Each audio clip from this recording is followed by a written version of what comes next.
Good evening, everyone. As many of you know, I've been on the council for over 10 years with a little break in service. And some of the things that have happened over my years, I think where I assist everybody on the current council, being on there so long, I have a lot of familiarity with our financial statements. From being involved, when I first started, I was involved with the financial committee, along with Sandy Goodman, who's in the office, in the audience, where the idea for a long-range planning came about. And with those ideas, we developed this idea that we need to plan ahead and see what kind of reserves we would have, along with the idea at that time that we hired a company to make estimates for us of what we've needed. As part of doing the financial part, I was president when we put the assessment in 4 years ago. And and on the opposite side of that, I guess in the last 2 years, I've been a leading proponent, at least on the board, of trying to keep the increases down along with it to around 1%.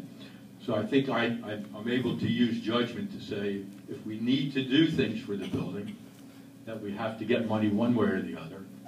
And if I feel that we're in a comfortable situation, I can also recognize that we can keep the increases that would come about at a moderate level, or perhaps we'll reach a point where we don't have any increases.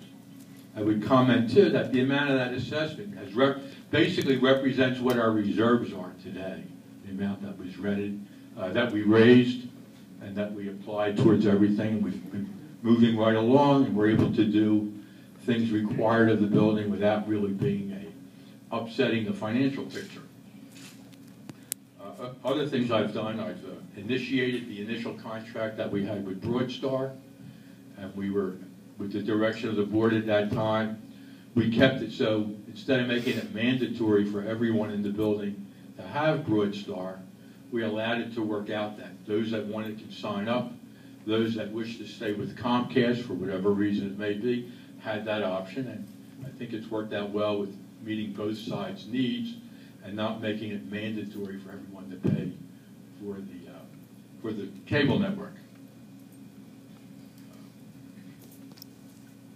I've also been able to help the new management company make a little bit of a smoother transition. Having been around with other companies that have come into our building, I learned several of the problems that we had in those transitions, and I've assisted the company that's currently in position to avoid some of the problems. For instance, when the other company, when we switched before, at the time we switched at the end of the year, we cut off the payroll company, and all of a sudden they didn't file our payroll returns for the building, and we had difficulties with IRS because they were never filed, even though the monies were paid.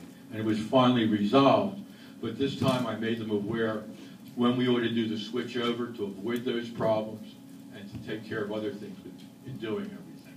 In fact, I was the one that took care of the problem with the IRS to finally get that resolved. So I think my many years of being around has given me a lot of familiarity with the way the building runs. I think I have a good feel for what the people like, and I also recognize that we have these strings of how to handle the financial part of it with trying to balance off the needs of the building and raising the money to take care of that, along with our major projects that we're working on at this time. Thank you very much.